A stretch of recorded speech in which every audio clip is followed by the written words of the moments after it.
Hello, welcome back. Let's see if I can move this a little bit. Today's video is actually going to be, it's a bit inspired by a video that I literally just watched maybe 20 minutes ago by Hamza.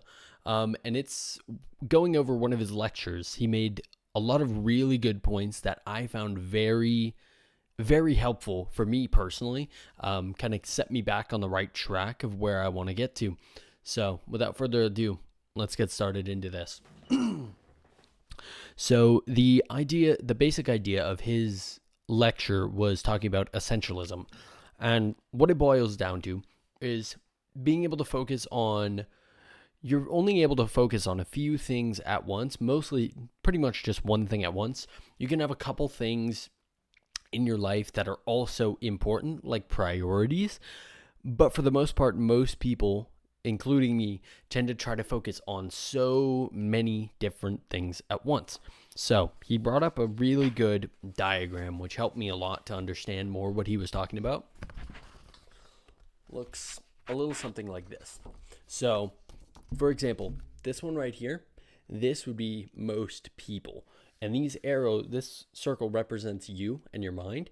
And these arrows represent your priorities, your attention, and your progress in various different areas. Say the top one could be the gym. The next one could be family, relationships, friends, fitness, health. You name it. You get the point.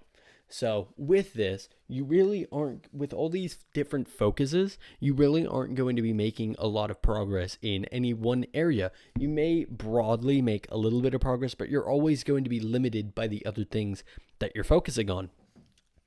Whereas in this one right here, you see this one, there's only one focus. That could be whatever you're focusing on at the moment. For me, for example, this is going to be YouTube, because I'll go over this in a second.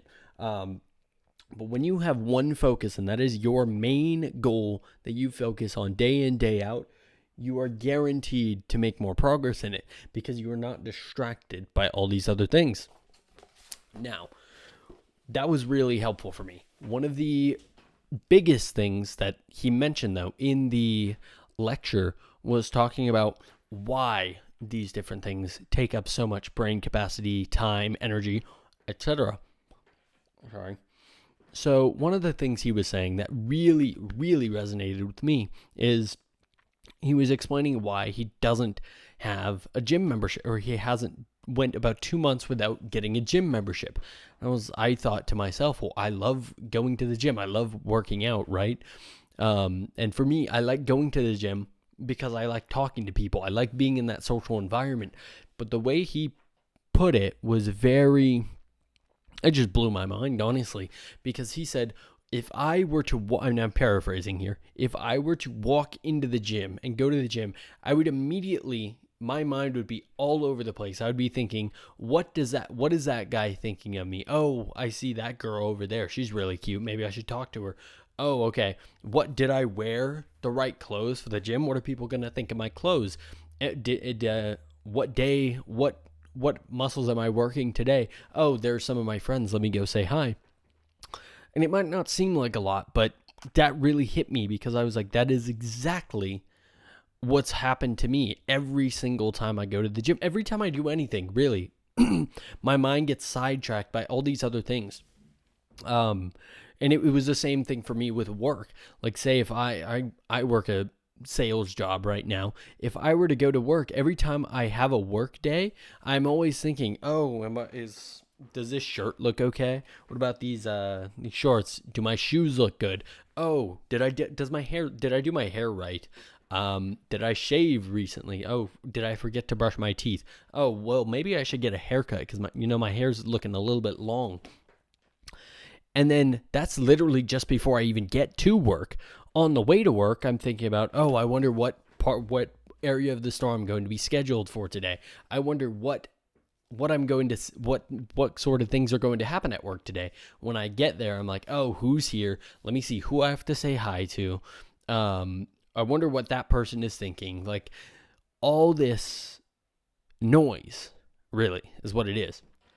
And when he explained that, I realized it's like in everything, of course, and it may seem like common sense that this is just something everyone deals with, but I think that the main point is trying to limit that as much as you can. So the point he was making in the video is trying to limit yourself to two to three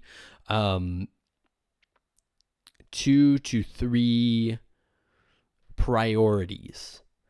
And I thought that was really, really impactful, because he was like, so for example, your priorities could be fitness, number one, fitness and health, family, and for say example, YouTube. Those are your three. Cut out everything else. And it may seem extreme, but remember that first diagram. This one right here. It's important. It's important to have as few as possible so that you can get as far as possible with your progress on those. You only have so much mental capacity, energy, time that you can use.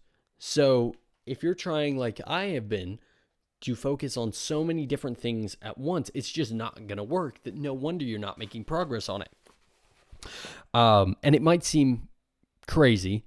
It's like, oh, well, okay, well, I don't, and one of the other points he made was you might want to think that, oh yeah, I only focus on two things. Like for me, I tend to think I was like, yeah, fitness is my biggest one.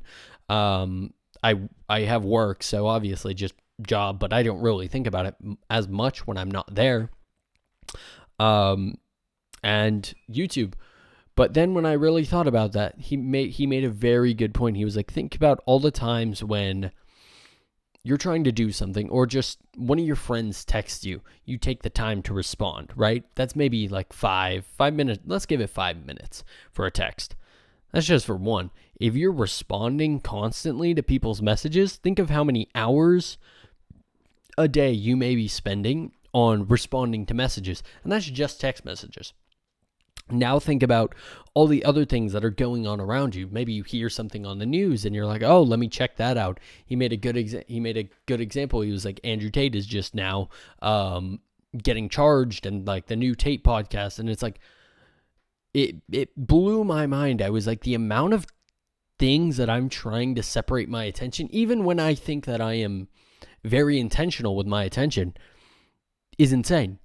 Like the amount of things I try to focus on, like I'm always switching between YouTube video, different topics, listening to music, looking up stuff about the food I'm eating, all these things, and they take away so much energy. I've always wondered why some days, like I never understood it, why there would be some days where all I do is watch YouTube all day, but my mental energy is just gone. Like I have none. I have no mental capacity at all. And it made sense because I'm trying to do so many things, focus on so many things at once. So that was probably the main part of the lecture that I was just, wow, this is very impactful. So I think what I'm going to start doing in the next coming days, and I'll update you all on this, figuring out my top three priorities. I know number one is going to be YouTube, because he made another point in the video, which was the idea of a ladder. You have the 2 poles and then the rungs, right? So most people have like a couple rungs and a couple, like that part of the ladder, but then there gets to a point where they maybe have 2 poles and no rungs, and then eventually it's just 1 pole, and you can't get any further.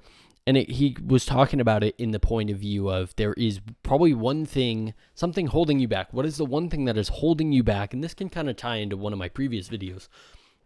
What is one of the things that is holding you back that if you were to alleviate it would allow you to make progress in so many other areas?